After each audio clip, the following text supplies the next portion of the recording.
Hello student, स्वागत है आप सभी का इस वीडियो में। आज हम लेकर के आ चुके हैं कक्षा 11वीं के विद्यार्थियों के लिए विषय राजनीति विज्ञान अर्धवार्षिक परीक्षा के लिए प्रश्न। जी हां स्टूडेंट्स, आज इस वीडियो में सभी क्वेश्चन प्रोवाइड कराए जाएंगे और सभी क्वेश्चन के साथ साथ सभी क्वेश्चन के आंसर भी आज आपको इस वीडियो में मिलने वाले हैं। और बच्चों, आप सभी ने देखा होगा कि यूट्यूब पर पुराने पेपर अपलोड किए जा रहे हैं और जहां पे 2020 लिखा होता है वहां पे एडिट करके मॉडिफाई करके 2021 लिखा जा रहा है और यूट्यूब पर अपलोड किए जा रहे हैं। तो ऐसे पेपर से दूर रहें और यहाँ पे नए पैटर्न पर आधारित आपको क्वेश्चन प्रोवाइड कराए जा रहे हैं। तो समय 3 घंटे का परीक्षा में आपको मिलने वाला है और यहाँ पे निर्देश आप देख सकते हैं। पहला प्रश्न आपका यहाँ से शुरू हो जाता है। सबसे पहला प्रश्न है, सही विकल्प चुनकर उत्तर लिखिए। तो सही विकल्प चुनकर के आपको यहाँ पे उत्तर लिखना है और सबसे पहला प्रश्न है, भारत एक संविधान है। तो यहाँ पे 4 ऑप्शन दिए गए हैं और सबसे पहले तो सभी ऑब्जेक्टिव टाइप क्वेश्चन अपन डिस्कस कर लेंगे और उसके बाद लास्ट में सभी क्वेश्चन के आंसर प्रोवाइड कराए जाएंगे। तो ये आपका पहला क्वेश्चन हो गया। इसके बाद दूसरा क्वेश्चन देखिए, मानव अधिकार दिवस कब मनाया जाता है। इसके बाद तीसरा प्रश्न है, राजनीति दलों को मान्यता देने का कार्य कौन करता है।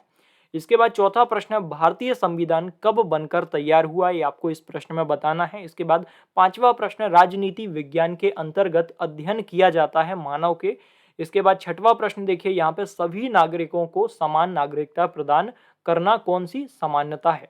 इसके बाद यहाँ पे देखिए सातवां प्रश्न आ गया है, द रिपब्लिक पुस्तक के लेखक हैं। तो द रिपब्लिक पुस्तक के जो लेखक हैं वो आपको यहाँ पे बताना है। और इसके बाद दूसरा प्रश्न आपका यहाँ से शुरू हो जाता है, रिक्त स्थानों की पूर्ति कीजिए।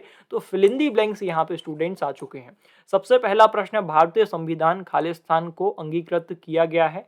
दूसरा प्रश्न है, भारतीय संविधान नई नई चुनौतियों का सामना करने में सक्षम रहा है, यही इसकी खालिस्तान का प्रमाण है।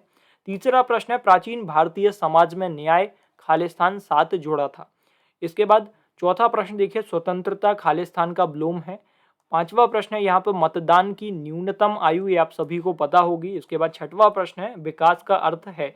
तो विकास का अर्थ आपको यहाँ पे लिखना है। इसके बाद आगे बढ़ते हैं। तीसरा प्रश्न देखिए, सही जोड़ी बनाइए। तो यहाँ पे सही जोड़ी बना करके आपको लिखना है। और यहाँ पे देखिए सबसे पहला प्रश्न है, महात्मा गांधी। दूसरे नंबर पे है भारतीय संविधान। तीसरा है विकासशील देश। चौथे नंबर पे है प्लूटो। पांचवें नंबर पे है राज्य के नीति निर्देशक तत्व और छठवें नंबर पे है जनगणना। तो यहाँ पे सभी प्रश्नों को देख लीजिए और इनके आंसर आपको आगे प्रोवाइड कराए जाएंगे। इसके बाद देखिए यहाँ से चौथा प्रश्न शुरू हो जाता है, एक वाक्य में उत्तर दीजिए। तो इस प्रश्न में एक शब्द या फिर एक वाक्य में आपको यहाँ पे उत्तर लिख देना है। सबसे पहला प्रश्न है, पारस्परिक निषेध का क्या अर्थ है। दूसरा प्रश्न है, न्याय क्या है। तीसरा प्रश्न दिया गया है, हानि सिद्धांत किसने प्रतिपादित किया है। और चौथा प्रश्न, 2001 से 2003 तक में कुल कितने संवैधानिक संशोधन किए गए हैं। और पांचवा प्रश्न है, दक्षिण अफ्रीका का संविधान कब लागू हुआ। और छठवां प्रश्न, एक वाक्य में देखिए, लॉन्ग वॉक टू फ्रीडम किसकी आत्मकथा है।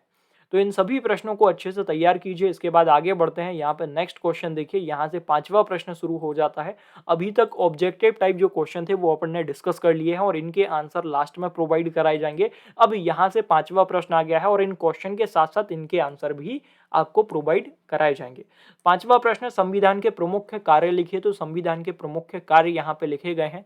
संविधान जनता में आपसी विश्वास पैदा करने के लिए मूलभूत नियमों का, यहाँ पे देखिए, यहाँ से दूसरा पॉइंट शुरू हो गया है, समूह उपलब्ध करवाता है। यहाँ पे देखिए, नियमों का समूह उपलब्ध कराता है। और यहाँ से दूसरा पॉइंट है, समाज बहुत बड़ा होता है, इसमें अंतिम निर्णय लेने की शक्ति किसके पास होगी, संविधान यह तय करता है।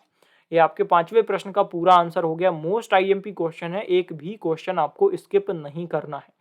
इसके बाद छठवां प्रश्न, संविधान एक जीवंत दस्तावेज है, कैसे, वो आपको यहाँ पे बताना है। तो हमने संविधान को एक जीवंत दस्तावेज माना है। इसका क्या अर्थ है, लगभग एक जीवित प्राणी की तरह यह दस्तावेज समय समय पर पैदा होने वाली परिस्थितियों के अनुरूप कार्य करता है। जीवंत प्राणी की तरह ही यह अनुभव से सीखता है। वास्तव में यह देखिए, वास्तव में यह उस पहेली का उत्तर है जिसका जिक्र हमने शुरुआत में संविधान के टिकाऊपन के बारे में किया था। समाज में इतने सारे परिवर्तन होने के बाद भी हमारा संविधान अपनी गतिशीलता, व्याख्याओं के खुलेपन और बदलती परिस्थिति के, यहाँ पे आगे आंसर आपको मिल जाएगा, अनुसार परिवर्तनशीलता की विशेषताओं के कारण प्रभावशाली रूप से कार्य कर रहा है। यही लोकतांत्रिक संविधान का असली मानदंड है। और यहाँ पे पूरा आंसर आप देख सकते हैं, काफी लंबा आंसर है। आप सभी स्टूडेंट्स स्क्रीनशॉट लेते जाइए या फिर स्क्रीनशॉट मत लीजिए। आप सभी के कमेंट्स आ रहे थे कि सर साथ में पीडीएफ देते हुए चलिए, तो पीडीएफ भी आगे आपको प्रोवाइड करा दिया जाएगा। नीचे स्क्रॉल करते हुए देखिए यहाँ पे सभी क्वेश्चन के आंसर यहाँ पे दिए गए हैं। इसके बाद 7वां प्रश्न आ गया है, मुक्त बाजार के लक्षण का वर्णन कीजिए। तो मुक्त बाजार के जो लक्षण है उनका वर्णन आपको यहाँ पे करना है। स्क्रीन पर आप क्वेश्चन भी देख सकते हैं और यहाँ पे आंसर भी दिया गया है। अर्थशास्त्र में मुक्त बाजार ऐसी आर्थिक व्यवस्था होती है जिसमें सेवाओं की कीमतें खुले बाजार में निर्धारित होती हैं। इसमें मांग और आपूर्ति सरकारी या अन्य आधिकारिक या कृत्रिम हस्तक्षेप से स्वतंत्र होते हैं और इनमें आर्थिक संतुलन बनने से बाजार में कीमतें तय होती हैं। विश्व में हर वास्तविक अर्थव्यवस्था में मुक्त बाजार और नियंत्रित बाजार का मिश्रण होता है। तो ये आपका कंप्लीट आंसर यहाँ पे हो गया है। इसके बाद आगे बढ़ते हैं। 8वां प्रश्न देखिए, मतदाता किसे कहते हैं, ये आपको यहाँ पे बताना है। तो मतदाता वे लोग होते हैं जिन्हें चुनाव में मतदान करने का कानूनी अधिकार होता है, या वो लोग जो किसी विशेष चुनाव में मतदान कर रहे होते हैं। तो कंप्लीट आंसर ये आपको यहाँ पे लिख देना है। इसके बाद 9वां प्रश्न, सकारात्मक स्वतंत्रता से क्या तात्पर्य है। तो उत्तर देखिए यहाँ पे, अगर आपसे कोई कमी नहीं है, देखिए अगर आप में कोई कमी नहीं है मतलब आपके पास किसी काम को करने की योग्यता या क्षमता है, तो यह आपकी सकारात्मक स्वतंत्रता है। ये आपका कंप्लीट आंसर हो गया। इसके बाद 10वां प्रश्न आ गया है, समानता का महत्व लिखिए। तो समानता का महत्व आपको यहाँ पे लिखना है।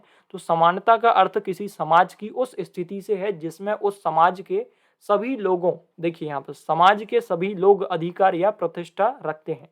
सामाजिक समानता के लिए कानून के सामने समान अधिकार एक न्यूनतम आवश्यकता है जिसके अंतर्गत सुरक्षा, मतदान का अधिकार, भाषण की स्वतंत्रता, एकत्र होने की स्वतंत्रता, संपत्ति अधिकार, सामाजिक वस्तुएं एवं सेवाओं पर समान पहुंच आदि आते हैं।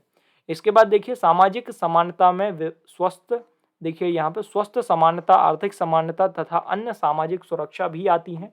इसके अलावा समान अवसर तथा समान दायित्व भी इसके अंतर्गत आता है। ये आपका कंप्लीट आंसर यहाँ पे हो गया है। इसके बाद 11वां प्रश्न देखिए, न्याय पर जॉन रॉल्स के सिद्धांत की व्याख्या कीजिए। तो यहाँ पे आंसर दिया गया है, इसको भी अच्छे से तैयार कर लीजिए। और आप सभी स्टूडेंट्स यदि पीडीएफ को डाउनलोड करना चाहते हैं, आप सभी के कमेंट्स आ रहे थे, मैसेजेस आ रहे थे कि सर वीडियो के साथ में पीडीएफ भी प्रोवाइड करा दीजिए। तो पीडीएफ डाउनलोड करने की लिंक आपको डिस्क्रिप्शन में मिल जाएगी। आप जैसे ही लिंक पर क्लिक करेंगे आप इजीली पीडीएफ को डाउनलोड कर पाएंगे। और सभी सब्जेक्ट के मॉडल पेपर हमारे इस चैनल पर अपलोड किए जा रहे हैं, तो लिंक आपको डिस्क्रिप्शन में मिल जाएगी, जा करके डाउनलोड कर लीजिए। इसके बाद देखिए आगे बढ़ते हैं। 12वां प्रश्न, फर्स्ट पास्ट द पोस्ट प्रणाली का अर्थ लिखिए। तो यहाँ पे फर्स्ट पास्ट द पोस्ट प्रणाली का अर्थ आपको लिखना है। पूरा उत्तर आपके सामने है। इसके बाद 13वां प्रश्न देखते हैं, यहाँ पे दिया गया है। देखिए 12वें प्रश्न का उत्तर यहाँ तक है। देखिए काफी लंबा उत्तर दिया गया है, यहाँ से लेके पूरा आपको तैयार कर लेना है। इसके बाद 13वां प्रश्न आ गया है, राष्ट्रीय मानव अधिकार आयोग के कार्य लिखिए। तो यहाँ पे उसका उत्तर लास्ट में आपको दिया जाएगा। 14वां प्रश्न आ गया है, नीति निर्देशक तत्वों का अर्थ लिखते हुए इसके उद्देश्य लिखिए। तो नीति निर्देशक, देखिए निर्देशक जो तत्व हैं उनका उद्देश्य अपन को लिखना है और अर्थ भी लिखना है, मीन्स अर्थ लिखते हुए उद्देश्य भी लिखिए। तो देखिए यहाँ पे अर्थ दिया गया है और यहाँ पे उद्देश्य दिए गए हैं, तो इन सभी उद्देश्य को भी पढ़ लीजिए और यहाँ पे जो अर्थ दिया गया है इसको भी अच्छे से तैयार कर लीजिए।